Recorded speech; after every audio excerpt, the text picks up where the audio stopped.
বন্ধুরা, আপনারা সবাই কেমন আছেন? আশা করি ভালোই আছেন। আজ আবার একটি খুব গুরুত্বপূর্ণ বিষয় নিয়ে হাজির হয়েছি আপনাদের সামনে। দয়া করে ভিডিওটা শেষ পর্যন্ত দেখবার অনুরোধ রইল। ভালো লাগলে অবশ্যই লাইক, শেয়ার এবং সাবস্ক্রাইব করতে ভুলবেন না। চলুন শুরু করা যাক। সুগার বাড়লে কী করণীয়? সুগার কেন হয়? তার উপায় কী? প্রথমত সবার আগে জানতে হবে আমাদের মানব শরীরে সুগার খুব একটি গুরুত্বপূর্ণ বিষয়। সুগার প্রতিটা মানুষের শরীরে আছে। সুগার ছাড়া মানুষ বাঁচতে পারবে না, এটা সবসময় খেয়াল রাখবেন। কিন্তু সুগার বেড়ে যাওয়াটা খুবই খারাপ, আবার কমে যাওয়াটা তার থেকে বেশি খারাপ। সুগার মানব শরীরে কত থাকতে পারে? প্রথমত সুগার মানব শরীরে যদি ফাস্টিং বলি তাহলে 110, আর যদি খেয়ে বলি 140। এটা মানব শরীরে নর্মাল, এর মধ্যে থাকতে হবে। যদি কোনো মানুষের শরীরে সুগার অত্যাধিক হাই হয়ে যায়, যদি 200, 400, 500 এরকম যদি সুগার থাকে, যদি দীর্ঘদিন ধরে থাকে, সেটা খুবই ক্ষতি। সুগারটাকে সবসময় 150-র ভেতরে, 140, 150-র ভেতরে রাখতে হবে, তাহলে খুবই ভালো হয়। আর যদি কারো সুগার কমে যায় সেটা খুবই ভয়ঙ্কর বিষয়। যদি কারো সুগার 40-50-এর নিচে নেমে যায়, সেক্ষেত্রে হাইপোগ্লাইসেমিক শক হতে পারে। কারণ সুগার যে গ্লুকোজ আমাদের রক্তের মধ্যে থাকে, সেটা আমাদের যে হৃদযন্ত্র, হার্টকে চালাতে সাহায্য করে। তাই সুগার অবশ্যই থাকা জরুরি, কিন্তু সুগার কমে যাওয়াটা খুবই মোর ডেঞ্জারাস। চলুন জেনে নিয়ে যাক সুগার কেন হয়। আমরা নিয়মিত যে খাবার খাই, সেই খাবার থেকে কার্বোহাইড্রেট ভেঙে শর্করা, গ্লুকোজ রূপান্তরিত হয়। সেই গ্লুকোজ যদি রক্তে অত্যাধিক পরিমাণে বেড়ে যায়, সেক্ষেত্রে সুগার বেশি হয়ে থাকে। তা করণীয় কী? কারো যদি শরীরে সুগার অত্যাধিক হাই থাকে বা অনেক দিন ধরে সুগার থাকে, সেক্ষেত্রে করণীয় প্রথমত সুগার টেস্ট করানো।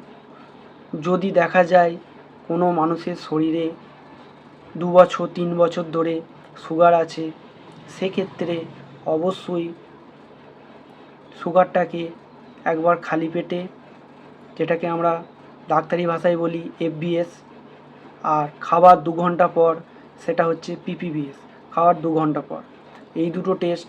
তার সাথে HbA1c একটা টেস্ট হয়, যেটা খালি পেটে ব্লাড দিতে হয়, সেটাকে আমরা বলি হিমোগ্লোবিন ইলেকট্রোফরেসিস টেস্ট।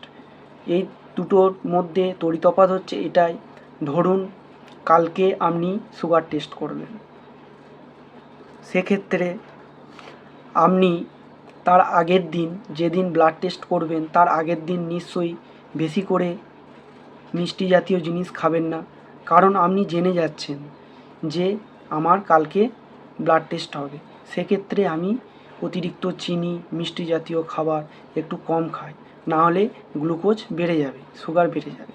তাহলে আপনি জেনে বুঝে খাচ্ছেন না, এর ফলে ব্লাড টেস্ট যখন করাচ্ছেন সেক্ষেত্রে দেখা যাচ্ছে যে সুগার মোটামুটি নর্মাল আছে কি একটু বাড়া আছে, সেক্ষেত্রে আপনার সঠিক রেজাল্টটা আসছে না। এই জন্যই একটা নতুন টেস্ট বেরিয়েছে, যেটা হচ্ছে হিমোগ্লোবিন ইলেকট্রোফরেসিস টেস্ট, যেটা HbA1c। এটা আপনার 3 মাসের গড় সুগারকে দেখায়, যার ফলে পরিষ্কার বোঝা যায় আপনি 3 মাস ধরে কীভাবে অত্যাচার করেছেন। সেক্ষেত্রে এটাও একটা খুব ভালো উপায়। চলুন জেনে নেওয়া যাক সুগার অত্যাধিক হাই থাকলে কি কি মানব শরীরে ক্ষতি হতে পারে। যদি অত্যাধিক মানব শরীরে সুগার বেশি থাকে, সেক্ষেত্রে যদি দীর্ঘদিন দেখা যায় 2 বছর 3 বছর ধরে আর সুগার অত্যাধিক হাই হয়ে আসে, সেক্ষেত্রে মানব শরীরে নার্ভাস সিস্টেম, আমাদের যে নার্ভাস সিস্টেম আছে তাকে বিকল করতে পারে। ক্রিয়েটিনের সমস্যাটাকে বাড়াতে পারে। যদি কিডনির যদি কারো সমস্যা থেকে থাকে সেক্ষেত্রে কিডনির সমস্যা দেখা দিতে পারে। প্রচণ্ড আলসি ভাব থাকতে পারে, ঘন ঘন ইউরিন হতে পারে, শরীরের ব্যালেন্স হারিয়ে ফেলতে পারেন প্রভৃতি দেখা দিতে পারে। সেক্ষেত্রে অবশ্যই ডাক্তারের পরামর্শ নিয়ে অবশ্যই সুগারটাকে কন্ট্রোলে আনার চেষ্টা করতে হবে। আর বাড়িতে অবশ্যই একটা গ্লুকোজ রেখে দিতে হবে, যাদের সুগার অল্পতেই কমে যায় বা সুগার ফল করে। কারণ সুগার ফল করলে খুবই ডেঞ্জারাস। সুগার ফল করলে সরাসরি আমাদের শরীরে হৃদযন্ত্রের উপর প্রভাব ফেলতে পারে। যদি দেখা যায় কোনো মানুষের শরীরে সুগার ফল করে গেছে, তৎক্ষণাৎ ওই গ্লুকোজটাকে গুলে খাইয়ে দিতে হবে। আর যদি পেশেন্ট গ্লুকোজটা খাওয়ার অবস্থায় না থাকে তাহলে তৎক্ষণাৎ স্যালাইন দিতে হবে। D5, D10, D25 বিভিন্ন রকম স্যালাইন পাওয়া যায়। সেক্ষেত্রে রুগীটা তৎক্ষণাৎ বেঁচে উঠতে পারে।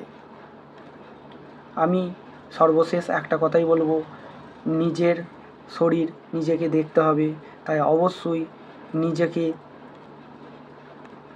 ভালো রাখার জন্য অবশ্যই ডাক্তারের পরামর্শ নিয়ে রেগুলার সুগারের ওষুধটা সেবন করুন। তাহলে আপনি খুবই সুস্বাস্থ্য অধিকারী হবেন। ধন্যবাদ।